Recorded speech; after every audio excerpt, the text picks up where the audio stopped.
Okay. Good afternoon, everyone. Bonjour à toutes et à tous, and good afternoon, good morning, Tim, in New York City, I guess. Welcome to this webinar, which is dedicated to attention and the online advertising marketplace. My name is Kevin Mere, and I am an assistant professor of sociology here at Sciences Po. Before introducing the session and introduce our panel, I will immediately give the floor to Christine Balaguer. Christine is the co-holder with Dominique Cardon of the Good in Tech chair, which is organizing the seminar. So she will tell us a word about the chair. Christine. So thank you, Kevin. So my name is Christine Balaguer. I founded Good in Tech Research Network, and I would like in a few minutes to thank all the speakers, especially Tim Hwang today, and Guilhem and Rémi and Laurent, and all the participants who attend this webinar. We have a lot of participants normally attending this webinar. So just a word about the research network Good in Tech. It's a partnership between two academic institutions, Institut in Telecom. It's a group of school of engineers and management in France, and Sciences Po, and we work on two research axes. The first one is data, algorithms, and society. That is the purpose of today. And the second one is on corporate digital responsibility. This network gathers academic institutions, but also companies, associations. And just some figures about what we have made. In the last 2 years, we produced 20 research papers. We organized more than 20 events, webinars. We had also different conferences. And we produce also tools, reports. So we are quite active. And nowadays, we are now at the beginning of the second phases of Good in Tech, this network.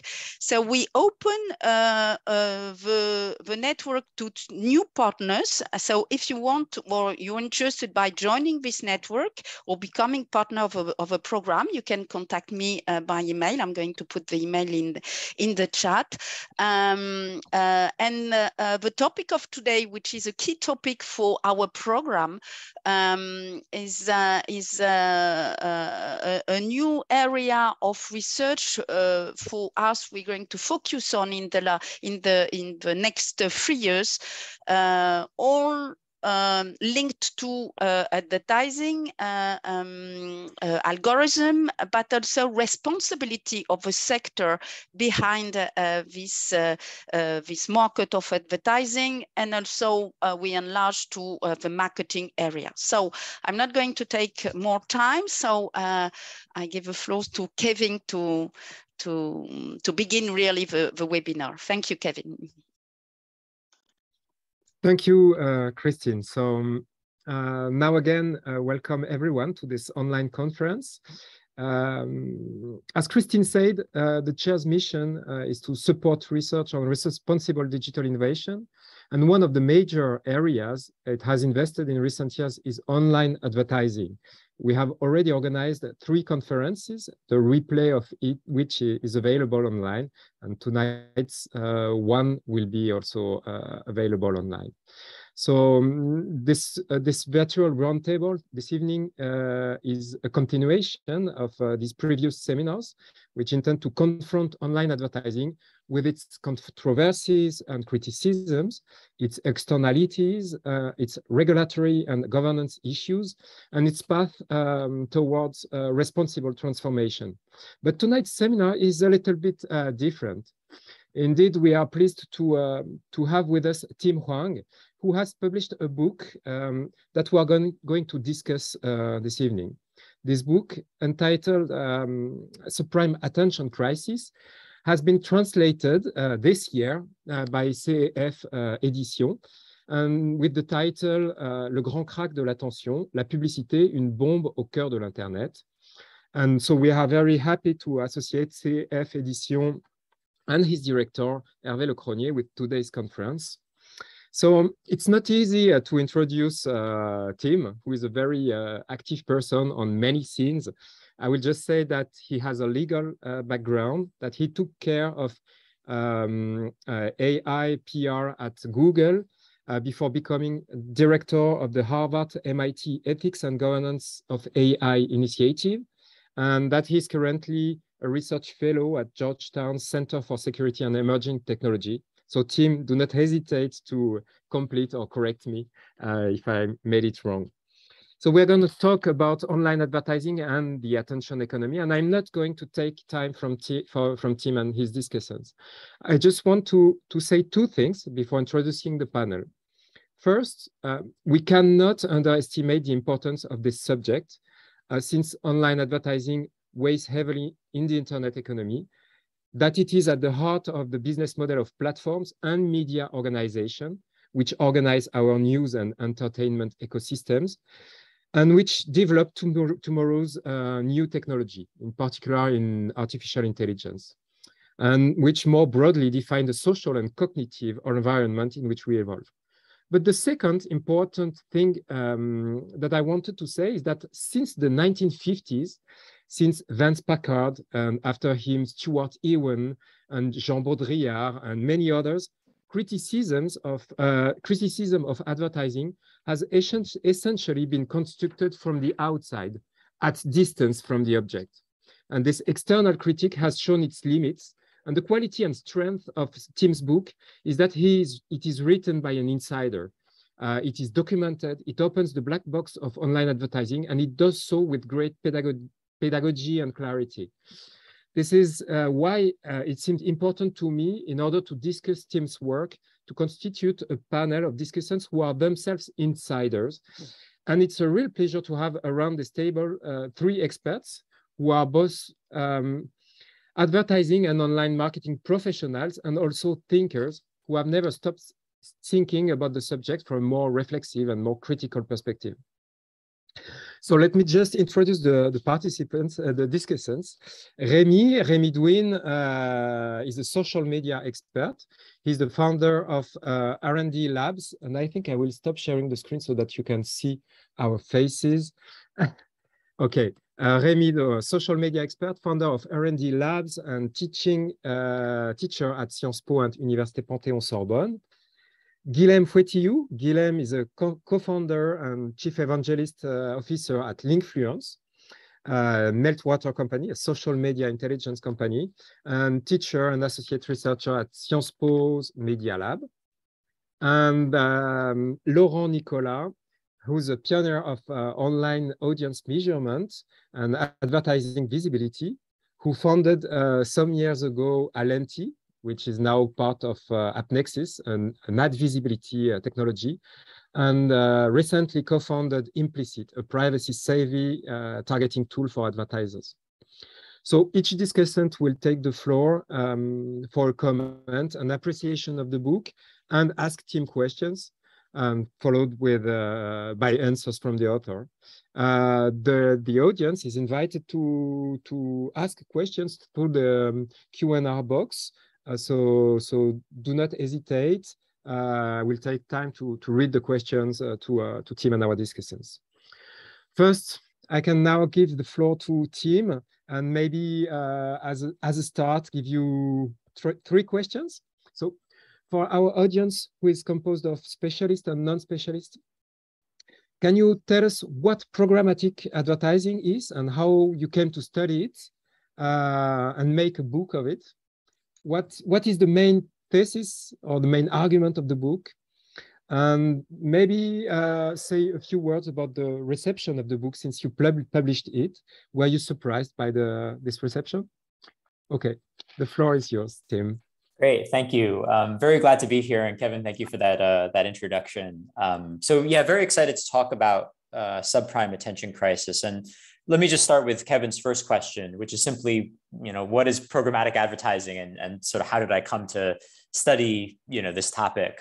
It's very funny. I think when I first told my mother that I was writing this book, she said it was the most boring idea for a book she had ever heard. So hopefully the audience here will be more interested in the topic. So as Kevin mentioned, in the late 2010s, I was working at Google as their head of public policy for AI and machine learning. And one of the very interesting things at Google is, there's a lot of discussion about AI and self-driving cars and sort of really cutting edge technology. But actually not a whole lot of discussion about how the company makes money. You would get into a conversation with an engineer at Google and say, so how does Google make money? And the engineer would say, oh, advertising. And then you would ask the engineer, but could you explain that a little further? How does this actually work? And it turns out that even technical people at the company didn't really have a great idea for how the company really funded its operations. And so the origin of the book was really simply to just first go digging and understand, what this marketplace is. And there's two things to know about it. One of them is that it's an enormous market. So globally, this market is projected to be around $420 billion approximately. And it is really the primary way that most of the big tech giants of the modern era fund their operations. So you look at Google, right? While they're known for, creating an AI that beat a Go champion at the game, it still turns out that 70%, 80% plus of their funding, their money, their revenue really just comes from programmatic advertising. Same thing for Facebook as well. If anything, it's more extreme on Facebook side. And what I mean when I say programmatic advertising is that when often you hear advertising, you think about, cool guys in an advertising agency, coming up with very splashy advertisements. And it turns out that while this is still an important part of the advertising industry, it's actually a smaller and smaller piece of it over time. And that most of the advertising that happens in the world today is what's known as programmatic advertising. And this is really the idea that you have algorithms that compete to bid for people's attention online. So the way this works is, say you're scrolling through your Instagram or your Facebook newsfeed, and there is a trigger that goes out to a marketplace saying, oh, I have a male, 25 to 35, living in the United States, who wants to deliver an ad to them. And what occurs at that point is a split-second auction where different algorithms representing different media buyers compete to bid for my attention. And the winner of that bid, the person who pays the most money, gets the right to deliver that ad to me. And this is really how much of the advertising in the world works today. And it works, these auctions happen millions, billions of times a day all around the world. And it is in some ways the way to kind of understand how the modern internet was built is really this ecosystem. It's very funny, if you read the early essays that were written by the founders of Google, they actually say a search engine should never have advertising, because to have advertising would be such a bad incentive on a search engine that you should never combine the two.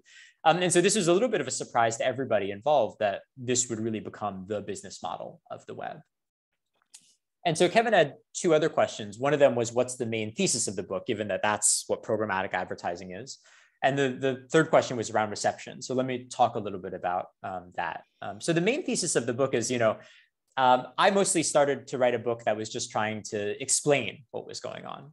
But the minute you go digging, you actually discover that this enormous marketplace may actually be a great deal more dysfunctional than it looks on the outside. And I think that's so interesting because I think we assume, particularly in California and Silicon Valley, that like the technology on some level really works, right? If you're a tech VC, you say, oh, this advertising worked. We know how to deliver a message to you at just the right time to get you to buy a product. But Google itself actually put out a paper a number of years back where they said 56% of ads online are never even seen by a human. So it's delivered, but no one actually ever even sees it online. There's some studies that suggest that 1 out of every $3 spent on advertising online is lost to fraud. So what happens is that you think you're advertising to someone, but it's instead a bot clicking on the ad, right? And then finally, I think there's this very interesting statistic that when the first ads of programmatic advertising kind of emerged on the web, the click-through rate of those ads, so this is a metric for how effective these ads are, how many people see it, and then how many people actually click on the ad, was around 44%.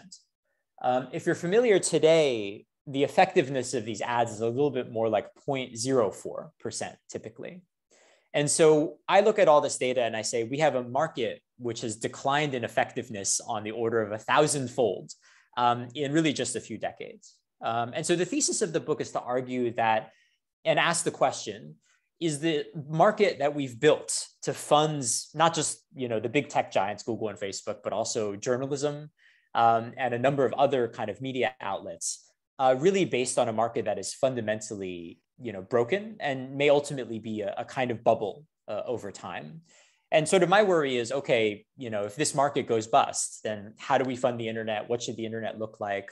And what do we do with all the things that are dependent on this advertising ecosystem, which I think has caused a lot of problems, but has also become a little bit like oil, right? Like this very primary way that we fund the internet. So I'll keep this short. I'll answer Kevin's final question and would love to get into the conversation with all of the discussants. There's a question a little bit about what the reception is. So a lot of advertising people called me an idiot, which is good. I mean, the whole point of the book was to annoy people, and it annoyed people, which is good. But I think what's most interesting is that I think it got a lot of regulators, both in Europe and America, interested in the online advertising market. Because there's been an argument that the big tech companies have argued for a very long time, which is data-driven innovation, right? We need all this access to data in order to deliver you relevant advertising and products. And this has been sort of the trade, the social contract, if you will, of sort of the modern web. But kind of what my book argues is that we've created this enormous sort of surveillance infrastructure. But on the other hand, the market itself is actually not delivering any of the promises that were promised, which really raises questions about both sustainability of this market, but also whether or not we genuinely should be okay with the kinds of privacy violations this sort of market has created in modern society. And so I think that's the other really interesting response, is that I think it has kind of lent its weight a lot to a lot of regulatory sort of activity in the space. The final note too is I think that there has been, if you have been involved in any discussions around online disinformation, I think there's been a lot of fear about the power of online advertising. And I think that in some ways the book is also addressed that in those audiences, which is to say, all of this psychographic targeting, data-driven advertising may actually be a lot less effective than we think it is. And so I think as we think about issues of even disinformation, not really anything with advertising, I think we have to take into account that, our fears around the technology may not be matched by the reality. And so, yeah, happy to talk about this and anything else, but really looking forward to the discussion. Thank you so much, Tim. It was very clear, very brief, and we have now plenty of time to listen to our discussant. So I will give the floor to Rémi Douin for our first discussion. So Rémi, the floor is yours. Hello, everyone. Thank you, Kevin and Christine, for the invitation. And I'm really pleased to talk with Tim about this book. Just before going into the discussion, I really would like to thank Tim for this book. And for those in the audience who did not read it yet, I wanted to emphasize how much this book is important to understand several concerns that have arisen with the digital ecosystem. And I think I'm going to develop on what Tim was saying. I think it's a great book to understand what are the mechanics behind, for example, at a collective level, the impact of social media on our democracy, because advertising is based on that, and programmatic is based on that. And Tim is providing in the book great insights on how programmatic advertising has weakened the online press business model and led to the emergence of weaponized media. And you can really feel it in the book. At a personal level, if you are concerned about the use of your personal data, I think Tim books also explain that the design model that we have chosen to finance and fund internet is totally based on personal data. And I think it's really well and appealing explain on that. And at economic level, if you are concerned about the GAFAM and the monopoly power, Tim has interesting solution at the end about regulation, and he's doing a nice try on how to regulate them by doing a comparison on how the stock market was regulated with the emergence of the FTC and the CSC to bring a clarity on the financials. I also, as Tim said, strongly believe that this book was essential in the dispute between the public opinion and its fears and the GAFAM operating all this programmatic advertising to empower judges, policymakers, and regulators across the globe to say, okay, we have enough information now to protect people about exploiting our data, like GDPR in Europe or California regulation, or by curbing market power, if we think in the EU with the emergence of the Digital Market Act, or even about content, even in EU with the emergence of the Digital Service Act. And just to make a stop, if you are following the news about what are the trials and the antitrust litigation at the moment in in the United States, you will see that there is a trial called GDI Blue that explains exactly how Google and Facebook colluded to create certain market and prices conditions which were beneficial for them underlying. So plain and simple, a collision between a duopoly that has been fought for years by antitrust organization across the globe. And Tim is explaining, and you will see clearly in this book that it was bound to happen. And despite all the discussion and we are data-driven innovation, those two big giants competing on the market were also colluding on this market. I think this book is also really important because it's creating a threat. It's a tool for the public opinion to rebalance the forces between big digital players like the GAFAM and the public opinion that even if they are wrong, feel that something is wrong with the way people are using the data. And for a long time, as Tim really clearly said, it was, okay, we do no harm, we are net positive for the society, you should trust us, we are innovators. But this kind of book coming from an insider of these operations, coming from someone which wants to go beyond the fear and try to reverse engineering what is going on, was what was missing to be a credible threat in negotiation with GAFAM. And as you can see in recent period of time, you can see movements from the GAFAM saying, okay, now we have great power, we have great responsibilities, and we need to police ourselves.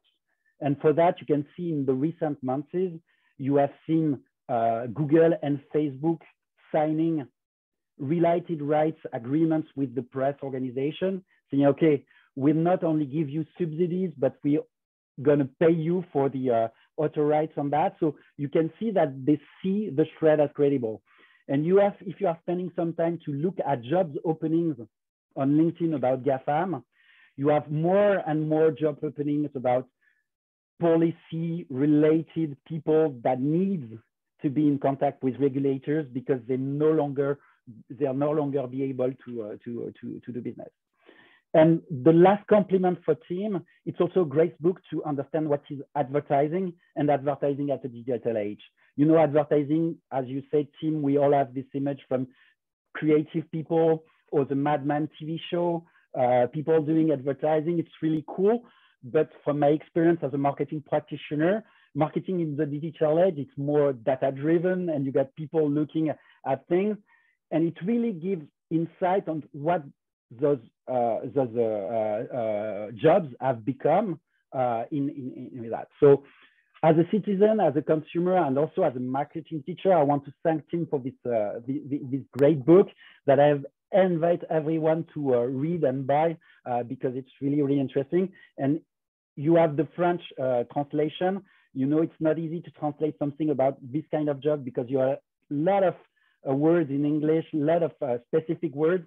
So a good job at this job to provide access to that. So thank you, Tim, again. Now, I want, as a marketing practitioner, to launch a discussion with you, Tim, because the story I have understood from your book and what I've got, I think miss one of the aspects of what has created and what has fueled the emergence of programmatic advertising in the past months. In your essay, in your book, it all comes back to attention. Like advertisers are buying attention. You have to come back to what is attention for advertiser and for marketing practitioner. It's a practice where you want to make your message seen by people. And at the beginning of internet, the way to grab attention was something really easy. You were putting or display on ad page, like New York Times. You had big banners. Sometimes you get the whole website with your thing, and you were grabbing the attention at this moment. What marketing and digital marketing practitioners really have encountered when they have done that is fraud that you were saying, early fraud like bots, but also operational complexity to operate this field, because there was a growth of editors and way to grab attention that we could no longer rely on traditional operational manners to buy attention. And we need a more pragmatic approach to grab attention. And this led at one point to the emergence of what you described really clearly in your book, is a programmatic advertising, which was solving that, because we could grab attention across a lot of editors at scale, something that is often used by that. You don't need to have agreements with one-on-one. So it was more trying to have operational efficiency in a digital space where that. So from this point of view, I do agree on everything on your book, but there are also another practice in marketing that appeared and that was fueled by that. It's more direct response advertising. For those in the audience that do not really understand the difference, what we call grabbing attention is mostly done for branding purposes. So we buy a certain level of exposure, or we buy a certain level of distribution of the message, or a certain level of impressions, I should say, in ebook. In direct response marketing, what we try to do is we buy actions from people which are reached by something. So the first direct response marketing is Google AdWords. So I buy a word on Google, and when someone search, I do not pay for my ads to be displayed. I pay when the person click on it. And so in direct response marketing, as an advertiser, as a marketer, I do not pay for the reach. And what has happened with the, and to just give you an idea, it's really difficult to find a breakdown of spendings between direct response marketing and branding marketing. But in 2014, at the beginning of the programmatic advertising craze, almost 60% of the spendings from marketers were on direct response, and 40% on branding. And these were business which are really optimized, because you don't pay for the reach, you pay for the action. And marketers were using search, SMS, text, and email for that. And then programmatic advertising happened. Say, okay, we have a whole lot of inventory which is not valued. You know, the little display ads on that. You know, on Facebook, I have a sponsor ad, but which is scrolled really quickly. Maybe you, direct response marketers, you could use this inventory to display something. And if you have an action, you will pay for that. And that was ideal for direct response marketers, because direct response marketers were already optimizing and facing an increasing cost of search and a decreasing performance of text and emailing. And so the idea to have editors like Le Monde, social media like Facebook to display that was great for them because they could use that to generate more actions. And if I took this example of pragmatic advertising, and if I take this practice, now I have a question, because what you call opacity, what you call inflation, and what you call in your chapters could also be seen as the exploitation by programmatic advertising of low value inventory, which are worthless in terms of attention, but which have a potential to generate an action. And from my point of view, we can discuss that, in fact, it was very efficient, because Facebook became, and it's something that is known now, one of the main sources of revenue from Facebook was not branding advertiser, but more direct response advertiser. Like, for example, I'm TikTok. I want installs on my apps, and so I will use Facebook, but I won't pay for the reach. I will pay for the action, and Facebook will deliver that. So I think it's something that is really not known, this two type of operation of advertising on the market. And I would like to have your discussion or your reaction about this first point. Yeah, absolutely. So Remy, thank you for your kind words about the book. And yeah, I think you were pointing out something that is really important for the audience to be sensitive to, right? Which is, I think, typically we say advertising and everything is just kind of one blob ultimately. And I think what you're pointing out is the fine distinctions between different types of advertising and the reasons why people advertise. And I think that my argument still sustains even in the kind of pragmatic direct response context, though I think many of the arguments are somewhat different. So the big question about whether or not direct response advertising is a bubble really goes to the question of is whether or not those ads are actually effective. And I think that one of the most interesting things that has come out of some recent research literature is really investigating the question of whether or not those direct response ads have a causal effect on purchase. So one of the most interesting outcomes from these papers is that it's possible that large segments of direct response advertising are actually confusing correlation with causation. So the way to think about this is frequently ads are delivered to people who would have actually bought the product anyways.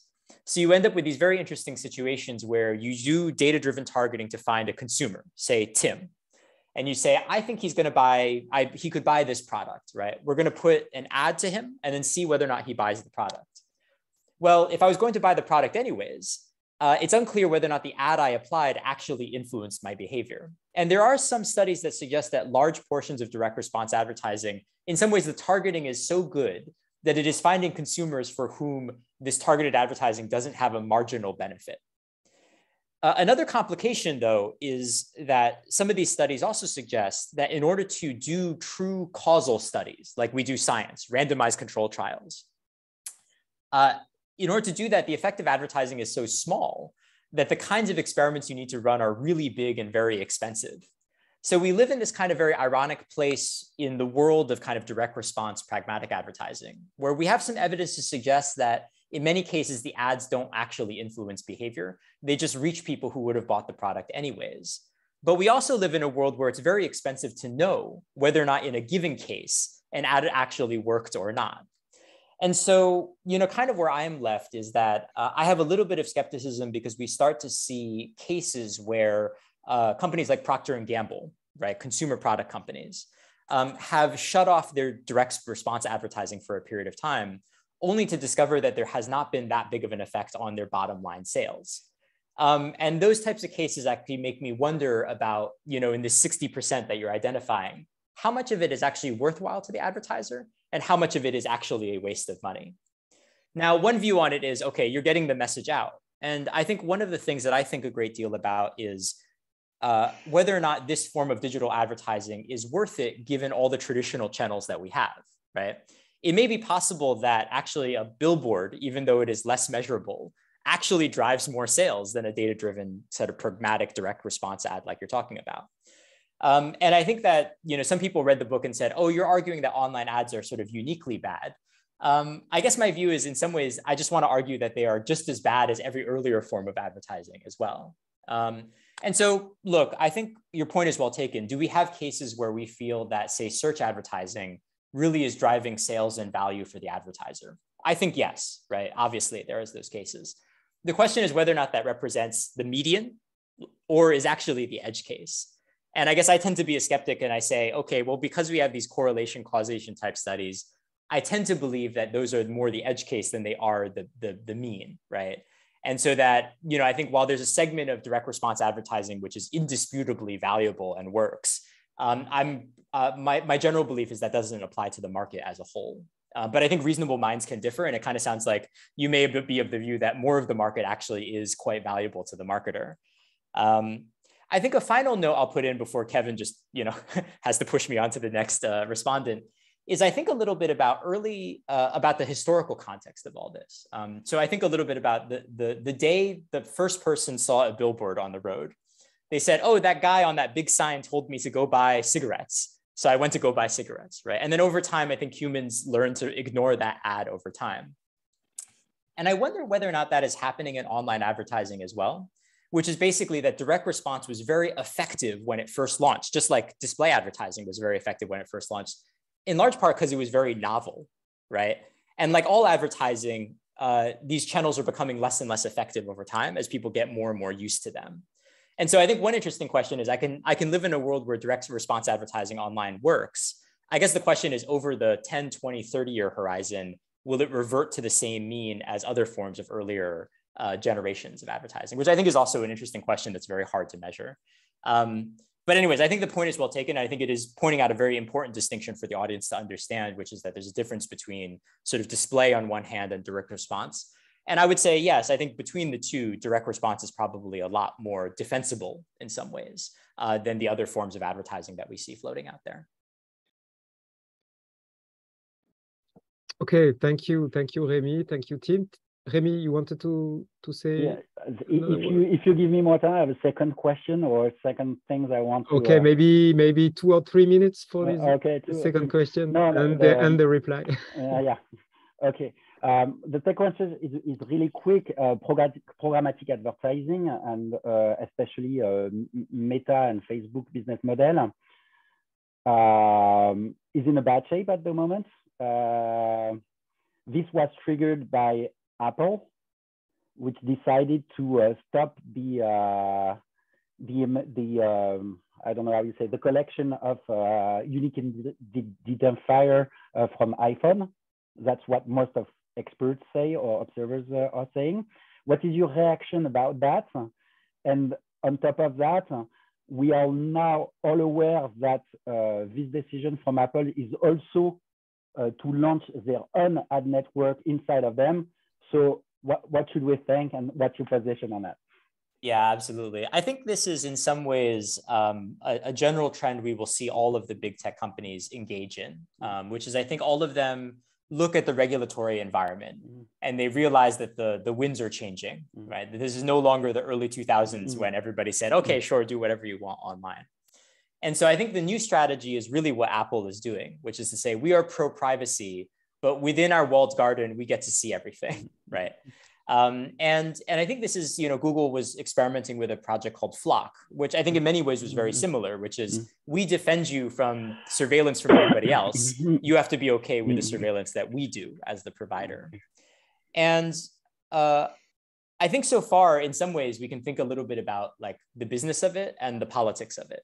For Apple, I think it has been very profitable, right? And I think other companies will follow their general path just because I think they've proven that it really works as a model. Politically, I think also like a lot of regulators are bought in, right? That a lot of regulators say, okay, well, this is better than Google, so we're okay to accept the Apple model in some sense, which I think is still a little bit worrisome to me. In that I think you are sort of trading one surveillance economy for another with no sort of real net benefit ultimately. And so I think that, it's a very natural progression. And I think companies like Google and Facebook will eventually engage in their own versions of it. But I think we should still be skeptical about whether or not it fundamentally sort of changes the economics of the web. Oh, great. Thank you. Thank you. Okay, I'll give the floor to Guilhem now. Guilhem Fouettiou. Yeah, thanks, Kevin.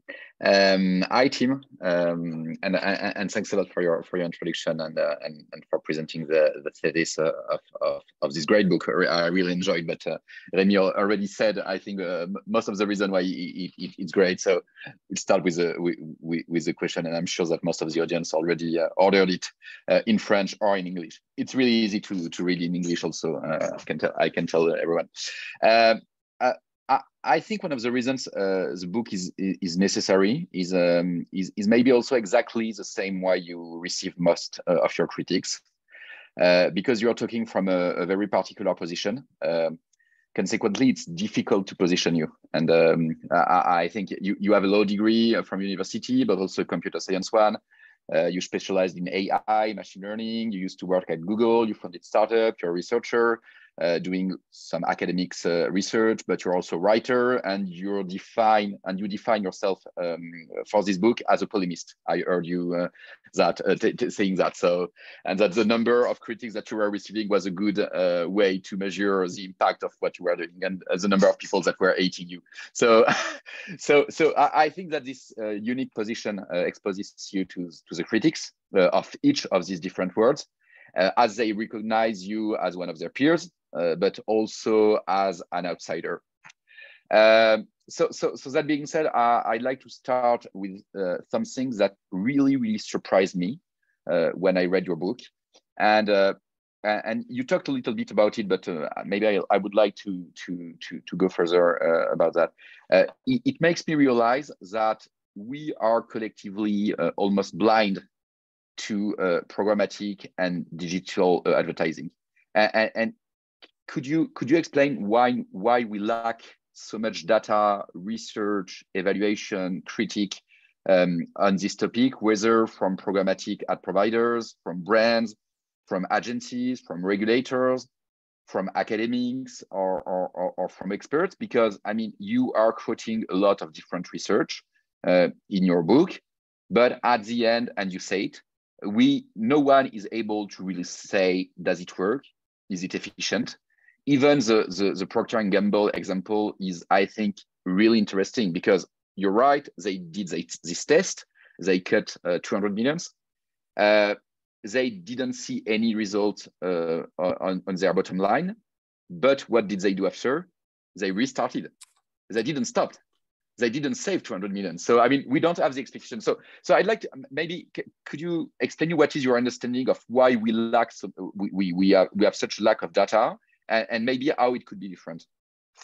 Yeah, absolutely. Yeah, let me speak really briefly first about kind of the critiques. And then I think I do want to dive a little bit into kind of like I guess my theory for why we have the opacity that we have.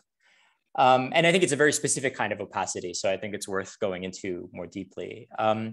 One note on the critique, I know when I gave my introduction, I said, oh, a lot of advertising people didn't like the book. But I think one of the most interesting phenomena from the book is also a lot of strong tech critics didn't like the book as well.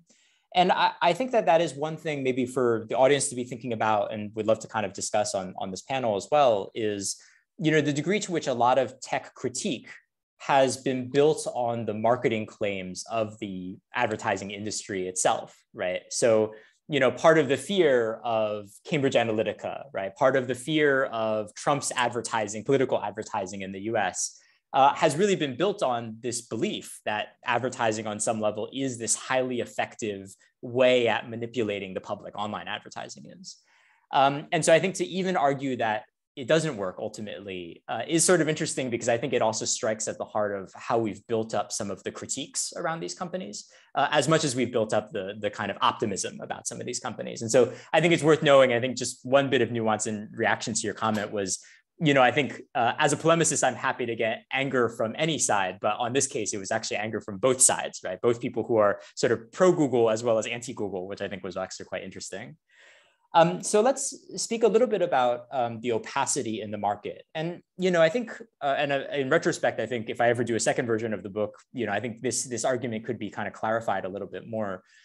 opacity in some ways is a funny thing to say about the online advertising market. As Remy was mentioning, one of the main selling points of online advertising has been its so-called transparency. That you can do an ad, see whether or not someone purchased the product, and that is just way more transparent in some sense than putting an ad in a magazine or on a billboard or something like that, or even on TV. But what's interesting, and what I kind of argue in the book, is that we have a kind of greater form of opacity about the marketplace as a whole. And so we are left with, like you just said, kind of ultimately sort of tantalizing anecdotes, but no complete data, right? I can cite you these interesting cases of Procter & Gamble, but I don't really know why they turned ads on again, right? And I know anecdotally that there wasn't an effect on their sales, but I don't have a data set on my computer that shows me that that's the case. And what I would say is, and part of the reason for this book is also kind of to like weaponize public opinion around this particular issue. Because I think the burden of proof is really on the side of people who are making the claim, right? If you really believe that all of this advertising is as effective as you claim, then there should be no fear about releasing data as a whole about how the marketplace is evolving. But to date, what we've seen is that I think the big tech companies, the big platforms, have really been very, very reticent to release that kind of data to the public. And I think they will claim, and I think there's right reasons for this, right? Is they're protecting the privacy of their users, and that's really kind of what they've made as their lead argument. But I think it doesn't even explain like the willingness to release, anonymized slices of this data set for the public to use. And so as far as I can tell, I do see that level of reticence as a kind of signal in of itself, right? That in the very least, internally, the companies are not so confident that this is a complete slam dunk, that they would be willing to release the data. I was on a panel debating with a man by the name of Randall Rothenberg, who used to be chair of the lobbying group in DC for the online advertising industry.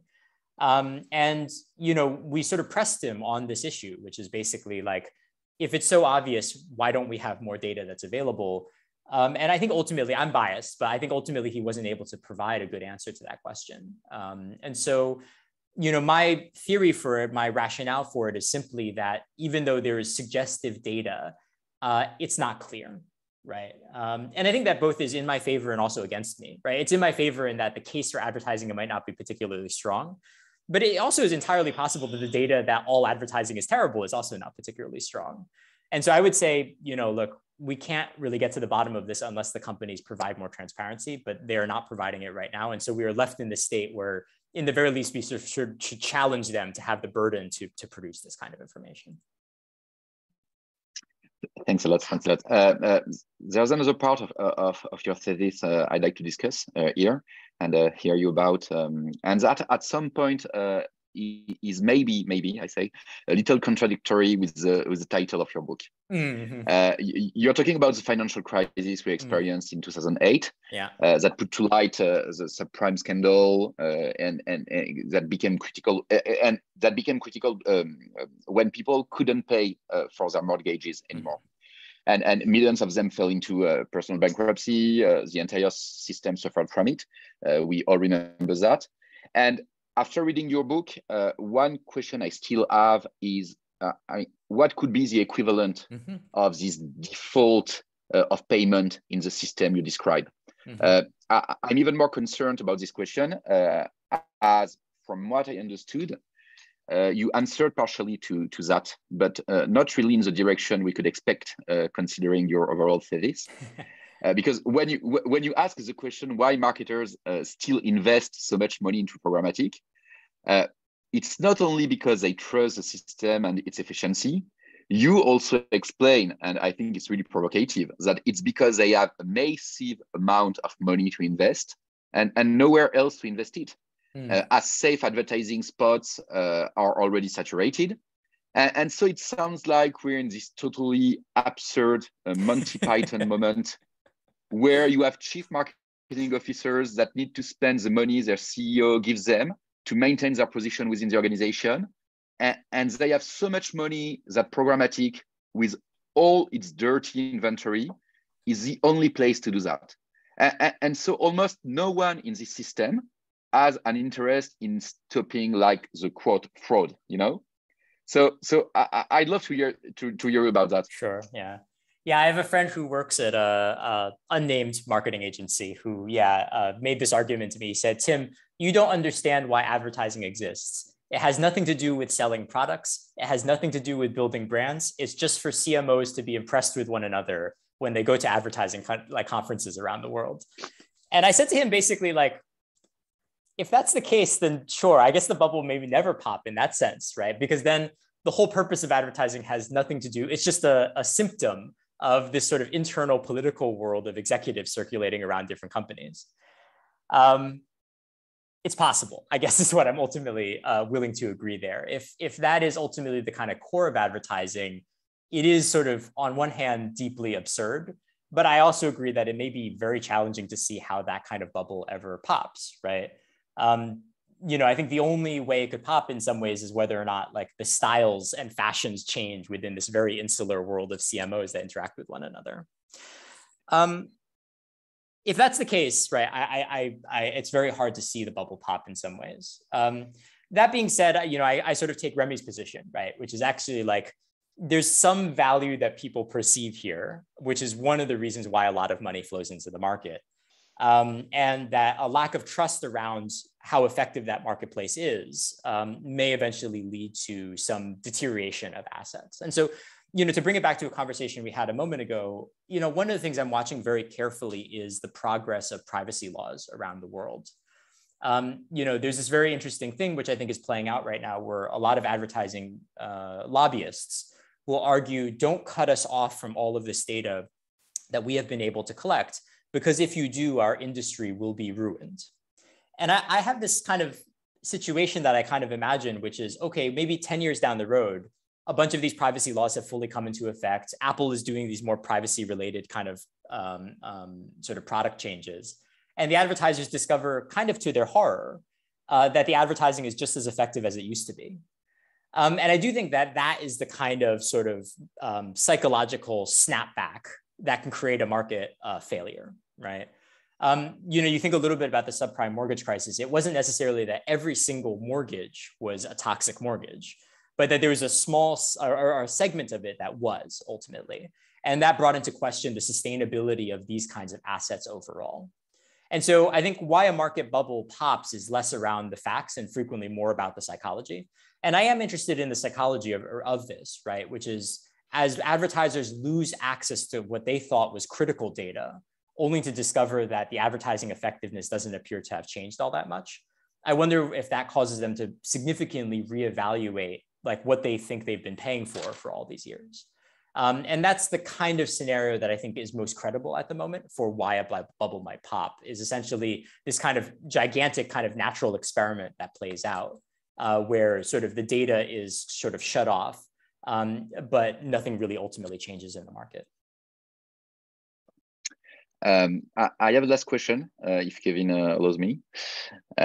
Great. The attention crisis you refer to is related to, at the end, to the fact that advertisers buy attention and publishers sell attention.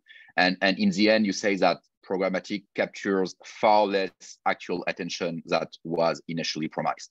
Okay, but now there is another debate brewing around digital. The fact that people's attention is under constant attack and becoming a scarcity.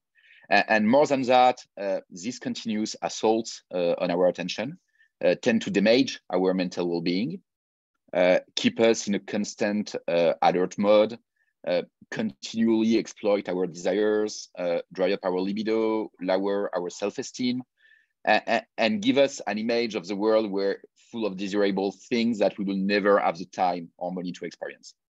And my last question is just about, first, of course, do you agree with this idea?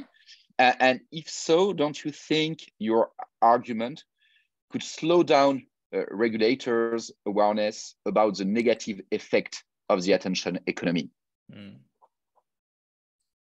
Yeah, absolutely. So 2 notes on that one. I mean, I think one of them that I think a lot about is advertising online has become cheaper and cheaper and cheaper over time, right, as it's commodified.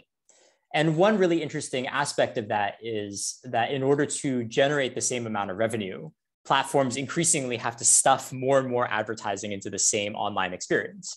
So this is one thing that comes out of the recent sort of securities filings for Facebook, where they basically are saying that we have delivered as many ads as possible inside the Facebook experience, and that it is difficult for us to put any more ads into the system.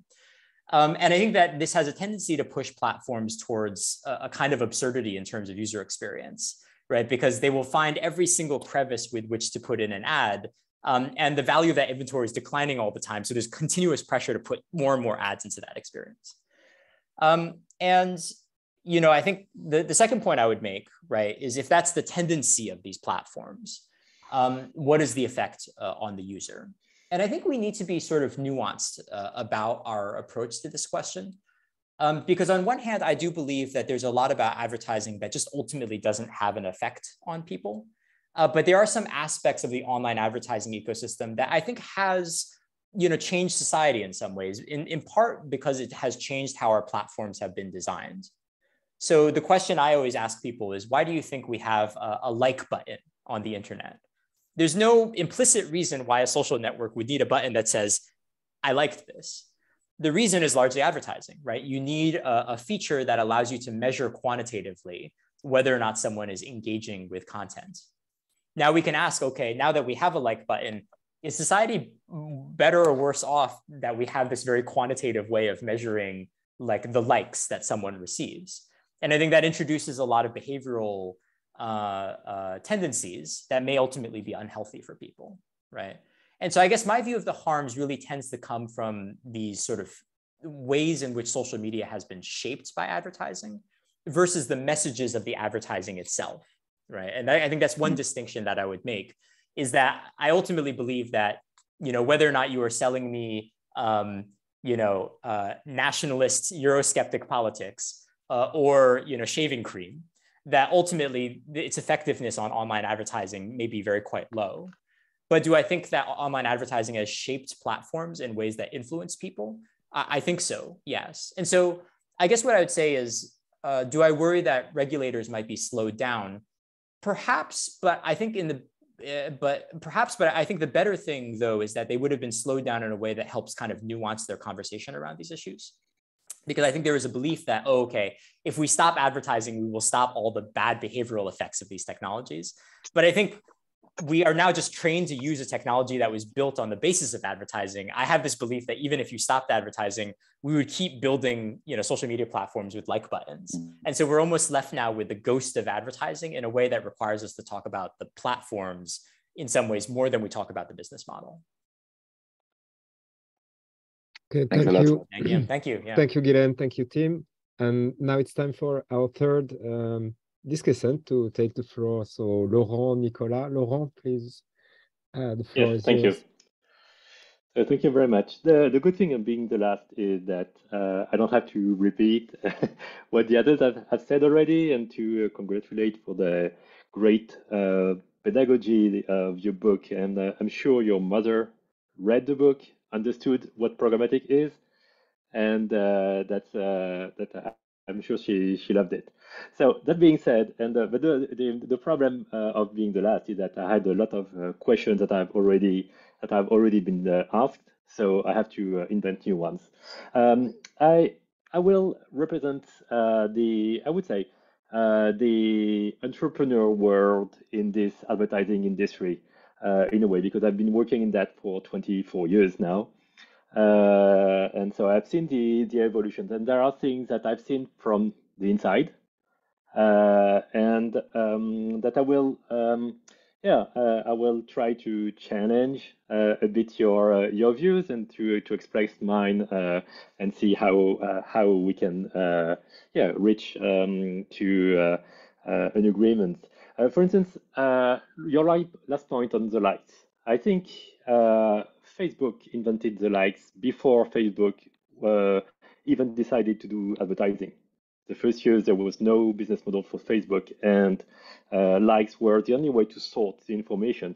In your in the book, when you talk about your I read it in French, so the SSM 3000, the social network where everybody can put whatever they want with no likes.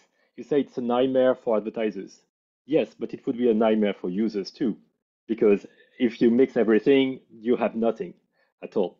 And it's like Babel's library from Borges, where you have all the books that you can write, but you have nothing. So for me, well, that's a real tiny comment. Your main thesis is that advertising is not efficient, and I really believe that if it were not efficient, people would not spend billions and hundreds of billions now. And CMOs may want to show off, showing bigger numbers than their friends. We have a French expression that we'll not use here because I don't know who's listening. But the French people know what I'm talking about. They want to show off. But there are hundreds, thousands of brands that started with nothing and that became famous and that sold millions only through digital advertising. So it has to have some efficiency somewhere. Another example, in countries like France, where we love to have regulations, there are strict regulations regarding advertising on alcohol, on violent games, on games where you can make or lose money, gambling, etc.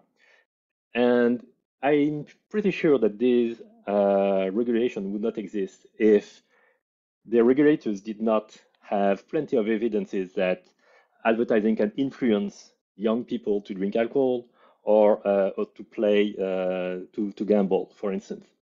And so for me, the main point of having advertising not working, not efficient, well, I cannot really believe it. And I think one of the reasons how to mix what you say with my point is when you mention Wanamaker.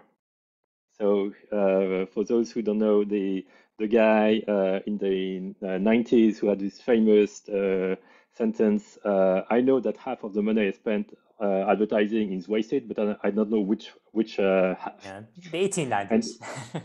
Sorry? The 1890s versus the 1990s. No, 19th century. Okay, I said 19th. Okay, sorry. No worries. 19th century. Yeah, and I've used this several times. You may not know, I was the first person in the world to measure ad viewability back in 2007. So my company actually invented it, and half of the ads were not viewable, and still half of the ads are not viewable. So we can say Wanamaker was right. And now half of the ads don't have any data, the user data associated. So you can say Wanamaker is still right because you don't know what these people are doing. But I think there is a difference between not knowing what the ads are doing and that the ads are not efficient. So there are some ads that are efficient. The difficulty is that it's difficult to know which ones. And one of the reasons is that between LNT 2007 first viewability measurement and now, you say people get used to the ads. So advertisers and technologies and companies and websites need to invent new things to get the attention. So it means that there are constantly some new ways of doing advertising that increase the complexity of measuring the advertising, and that which at the end keep this 50% of Wanamaker still relevant. Whenever you look, with it in 2000 or 2010 or now, It's always 50%. You can say that roughly that are unmeasurable, where you don't know anything. And so I think it doesn't mean that it's not working, but it means that it's always as difficult to measure them than it was before. What's your point on that? Laurent, thank you. So a lot of good comments, and I think in some ways you actually may be surprised to discover we're actually agreed on many more points than you might think. So I think I would break your remarks down to sort of three categories, really. The first category is just, I think, a really fascinating philosophical question is around what I might call convergent evolution, right? So I look at Facebook and I say, this is a machine that has been created to serve advertising, right? And you look at Facebook and you say, well, look, the like button you would have introduced anyways. This is a machine that's designed to serve users, ultimately.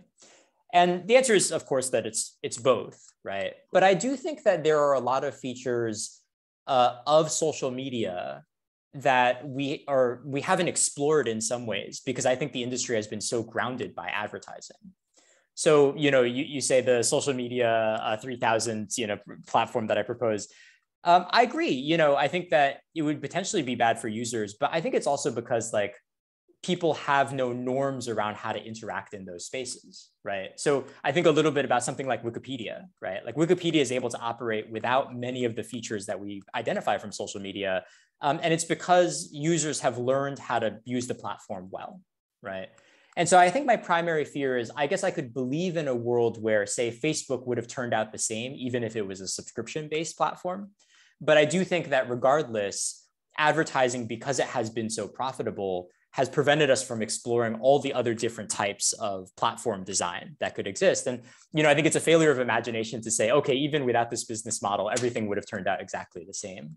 And so I guess my counter to that is, I think ultimately, what I would have wished for is an internet with lots and lots of different ways of interacting online, versus I think what we've ended up with is a lot of social media platforms that feel very much the same.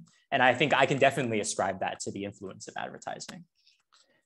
The second set of questions you have are really fascinating. I think if I were in a more debate mode, I would say Laurent is just appealing to authority, right? He says, okay, lots and lots of people put money into this market. They wouldn't put money into it unless it worked. Similarly, you say, a lot of regulators pass laws. They wouldn't pass laws unless there was a real problem, right?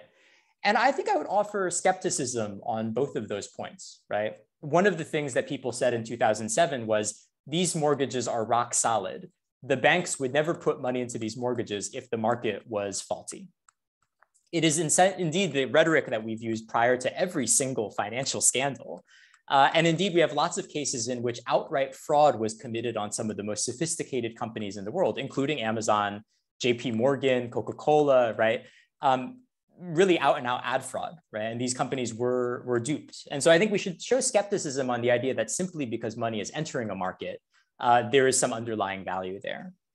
Similarly, on the regulatory side, at least in the United States, we have the legacy of regulations around subliminal advertising.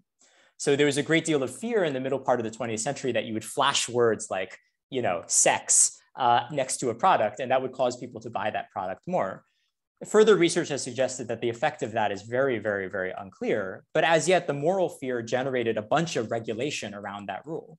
And once implemented, it has been very hard to remove. And so again, I think the appeal to authority may be a little bit unwarranted, right? Because similarly, we see laws all the time that maybe not actually are not related to reality, though perhaps the legislators in France are maybe better than the ones that we have in the US. So I think your mileage may vary on that particular issue.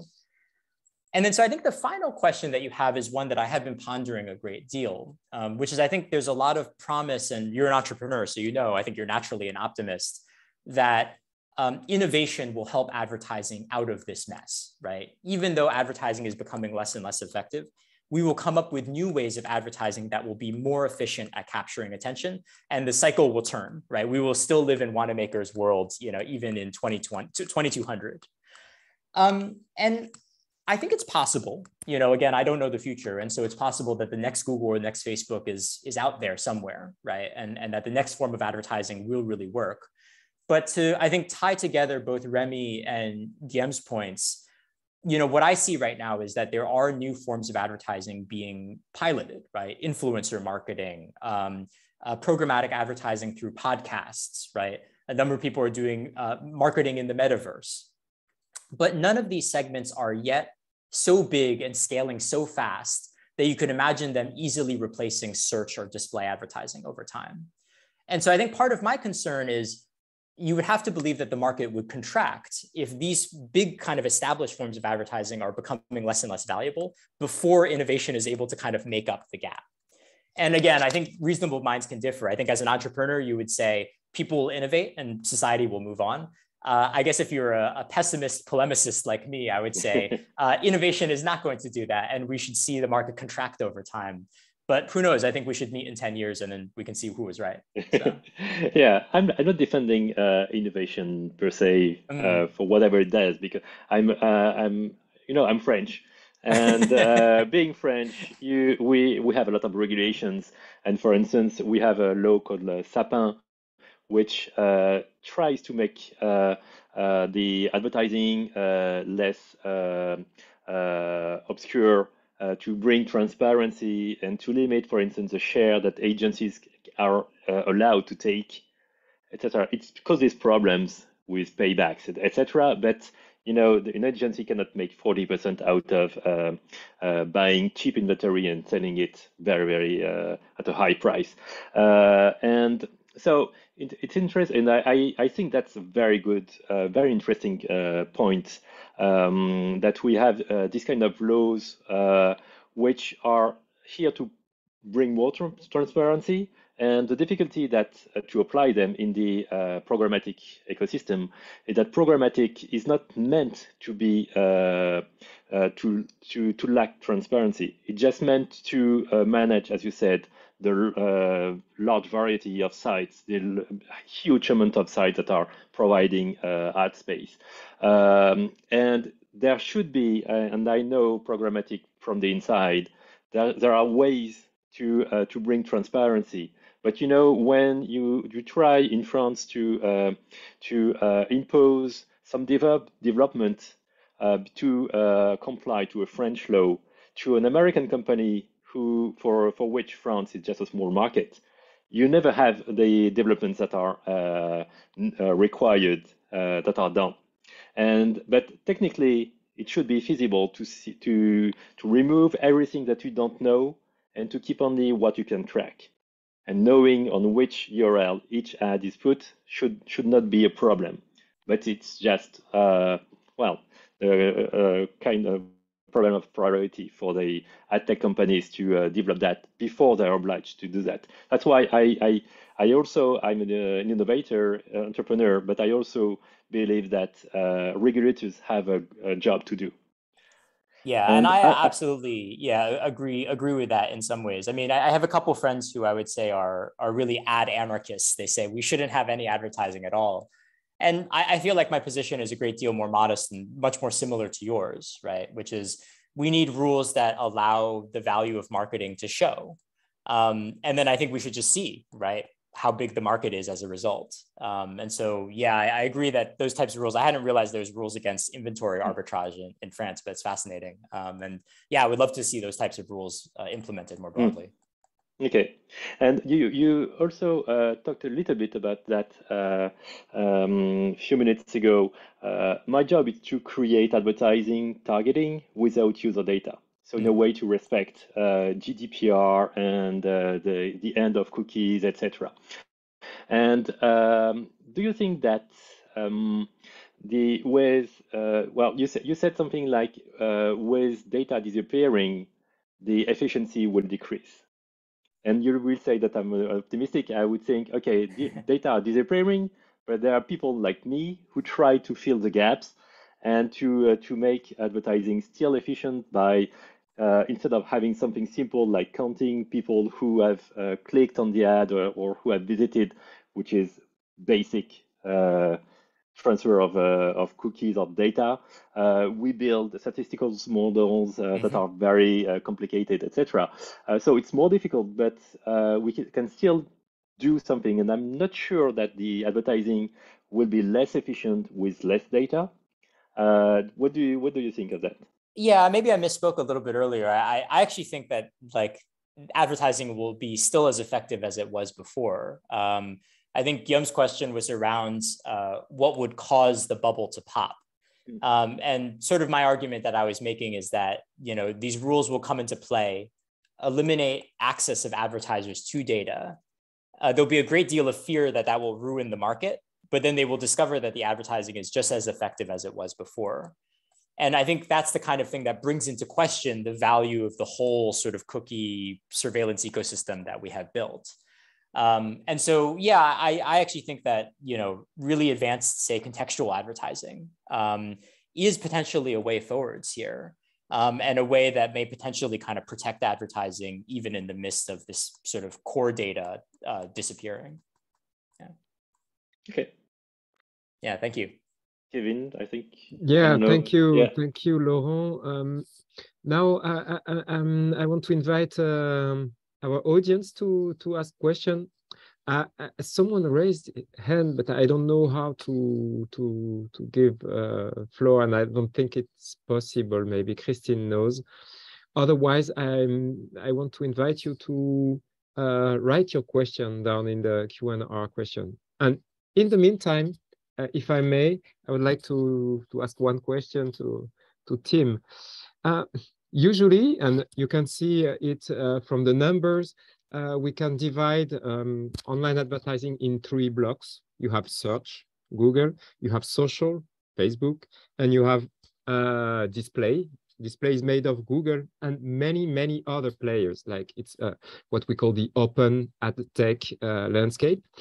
And many of the concerns with online advertising from a public or consumer perspective, like cookies, like ugly display ads, like fraud, like invisible ads is mainly an open ad tech concern. And I think after the GDPR, there was a concern that maybe the GDPR will be bad for open ad tech, but not that bad for Google and Facebook, who were able to handle consumer consent much better than the others. So I would like to have your view on the open ad tech, because the open ad tech is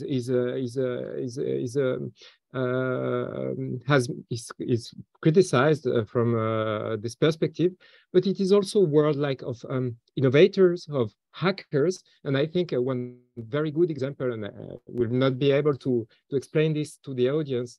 Header bidding was a hack to fight Google, and its ad server from the part of publishers. And so there is this kind of thing happening, that many people who are small players or medium players are trying to just survive and to exist in the world of online advertising, while you have 2 big players. So how do you think we can manage this tension between having this open ad tech, which is also a world of maybe of openness, so to say it very basically, and to try to improve it without giving too much power and force to the 2 mastodons of the internet advertising? Yeah. Definitely. Yeah, I think, Kevin, in some ways, the question you're raising is increasingly kind of the question that permeates a lot of debates around web policy right now, which is, you know, the original vision in the 2000s was, okay, we're going to have an open web, and the web will be self-governing, and that self-governance will be so effective that we won't have to ever intervene in the web, right? And that by and large has just not played out. And I think one of the really challenging questions right now is that in order to address a lot of the social ills that we identify with the web, we need centralized platforms. And effectively, there has been 2 camps that I think have been emerging. One says we are okay with monopoly. We are okay with corporate power, so long as that corporate power is accountable to something. And then there's a group that says the centralization of power is so dangerous, we should be pro-competitive, break these companies up, and we are okay with living with all the social ills that implies, right? So, one very interesting parallel to what you said is the debate around so-called deplatforming online, right? Which is, okay, you can knock President Trump off of Twitter, and it really prevents him from spreading all sorts of disinformation. But the only way that's effective is if there is a monopoly in social media platforms, essentially. And so, I think where I ultimately land is really, I guess I would make 2 points. One of them is I think that we see fraud and problems up and down the marketplace, right? I think Remy pointed out the kind of Jedi blue controversy, where it actually turns out that a lot of companies, Facebook and Google included, were themselves involved in a kind of fraud around the marketplace. And so I do think that we shouldn't think about this necessarily as, a bunch of problems that exist in the open ad tech stack, but really a set of problems that are applied to the market as a whole. And I would say that there is an opportunity here to really ultimately be pro-competitive in some ways, to say, we're okay with regulating the big companies more, not only because we think that there is a lot of problems in the marketplace, but because we want to create a bigger market in sort of the open ad tech stack. And we're okay with accepting maybe more problems there than we would with these big actors. And so I guess personally, I have no problem treating these segments of the market quite differently, because I think what you're attempting to balance is this dilemma that I'm mentioning, right? Which is between sort of centralized control and competitiveness. And I think generally I tend to lean in favor of, applying these rules in a ways that promote competitiveness over time. Okay, thanks. We have a question, and I don't think everybody can read it, so maybe I read it. It's from George Clark. Hello, George Clark here, consultant for the AFD and lecturer at Sciences Po. I would like to move a bit the focus of the discussion to data and democracy, as the thesis is that ads are not so effective as we believe, how this manifests in the behavioral change industry, in particular for electoral campaigns, fake news campaigns, etc. Thanks for this great debate. Thank you, Yeah. Tim. One response that I would make here is I think a lot about the aftermath of the Cambridge Analytica scandal. And, if you recall, the narrative that took place there was to say a group of sort of shady political operatives were able to acquire sensitive data from Facebook, use psychological targeting to influence the Brexit vote. And I thought it was very interesting that there have been some postmortems looking more closely at that, and have made the argument ultimately that Cambridge Analytica did engage in a great privacy violation. But there is not actually a whole lot of evidence that that psychological targeting actually influenced the vote in a material way. And so I think that's really interesting for us and to the audience question, because I do think that we need to decouple this relationship between sort of data on one hand and influence on the other. And I think it has qualities a little bit like the discussion that I was having with Guillaume about the influence of advertising on people, right? And I think almost I say like we have to approach this conversation with a little bit more nuance, which is that it does turn out that a lot of sort of fake news websites are funded through programmatic advertising, and they engage in a lot of ad fraud. So the fact that these operations can exist is in part sometimes the result of this market being faulty. But I think it's not necessarily the case that the advertising itself is the channel through which people are influenced. I think we should kind of make a distinction between those two things. Thank you, Tim. We have one more question. This one from Christine Balaguer. So I'm going to read it for the audience. One of your arguments to compare advertising and subprime crisis is their systemic effect, but there is a big difference between both situations on account of 2 points. One, you argue that advertising is not efficient, so if the advertising bubble collapses, there will be no impact on brands and companies. 2, if advertising is efficient and if the ad bubble collapses, the global effect will be less strong than subprime crisis, because collapse of banks impacts all the economic sectors, no funds. It is not the case for advertising. What is your opinion of the limit of this limit of your comparison? Thank you. Yeah. So On the second point, I absolutely agree. I mean, I think the comparison with the subprime mortgage crisis is less to argue that it is of a similar magnitude, but instead to simply argue that this marketplace, a little bit like mortgages, has infiltrated into all sorts of the economy that we might not otherwise expect. And that a harm to this marketplace may have ripple effects throughout the economy. But I agree with the questioner, which is that, you know, to think about this at the same scale of like the mortgage crisis, I think is not the same. I think advertising is smaller, and a collapse in the market would also have a relatively smaller effect in terms of the economy. But to the first question, I think it's really fascinating. I haven't heard it pitched in this particular way. Which is the questioner in some ways arguing that a collapse in the amount of money that flows into the market would not be outweighed by its sort of influence on consumer behavior, which I guess is true in some sense. Yeah, I mean, I think that is a result of the argument in the book. But I would say that there would still be an impact on the economy, in part because there's so much money that flows into the marketplace that even before we get to the question of whether or not that money translates to sales for a business, that the impact on that market would have an effect on all the people that are sort of built on top of that economy. So one way of thinking about it is, you know, I have a media company that depends on programmatic advertising. If the amount of money flowing into that marketplace collapses, I may go out of business, right? But there may not necessarily be a secondary effect in terms of those ads no longer reaching people, I guess, in some sense. And so I still think that there is a strong effect, but I guess we need to think about it a little bit in terms of the money that flows to the industry versus the channels of advertising and whether or not they're effective. And I think we can still believe that there is a significant financial harm that comes from the first without really talking about the second. So. Okay, thank you. I think we'll take one last last question. This one, yeah, from the Q&R. So I'm going to read it again. Due to decrease of efficiency you mentioned, how important will be in future to build a community with ads where the members can be reached with no intermediation of algorithm instead of directly sell through advertising? Yeah.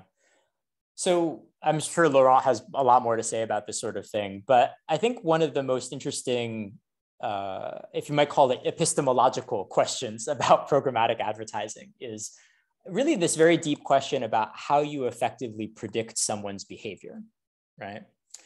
There's one view, which is to basically say, if I observe everything that Tim does, I can figure out what he's likely to buy, and therefore I can deliver effective advertising to him. The other view is, if Tim just tells me what he wants to buy, that is the strongest possible signal of what I might be able to advertise to him. And in some ways, I think the online advertising industry has made a big bet in the last few decades on the former versus the latter, right? And this is in some ways like the reason we have all these algorithms is not just in terms of advertising, but also content, that we feel that by observing all this data about you, we can deliver the thing you want versus forcing you to say, oh, I want A, B, and C out of my social networks. It's very hard to measure, but I guess my general belief is that I think consumers as a whole are getting very tired of living in an algorithmically facilitated social media universe. And so that consumer preferences may be changing in a way that make the world look a little bit more like the question that the audience member asked, right? Which is that we may end up like finding that we get much better advertising results going forwards through sort of explicit expressions of preference. Now, from a business standpoint, that's quite interesting because one of the problems of explicit expressions of preference is that there's not a whole lot of them, and it's very hard often to get people to do it for you. And so what it might mean is that we have an advertising industry that is much more effective at delivering what people want, but also much smaller. And I think that is one impact potentially of where you could see the market moving if consumer behavior changes in this way. Okay, thank you. Well, we've reached, it's 6:30 here in Paris and 12:30 in New York City. So it's time for your lunch now. So yes. I think we've reached the end of this webinar, this great conference. And I really would like, in the name of the chair and in the name, I'm sure, of all the the audience to thank you very much, Tim, and also Rémi, Laurent, and Guilhem for this great discussion. And I think it's a lot of food for thought, and I would recommend to any people who was not connected tonight to look at the replay of this conference to have a good clue on today's online advertising landscape and its debates. So thank you again. And we'll maybe see you again soon for another conference of the share, or I don't know, on another online advertising panel. Thank you, Tim. Thank you all. Bye-bye. Yeah, thank you, everybody. Thank you. Thanks a lot. Thank you. Thanks a lot. Bye. Bye.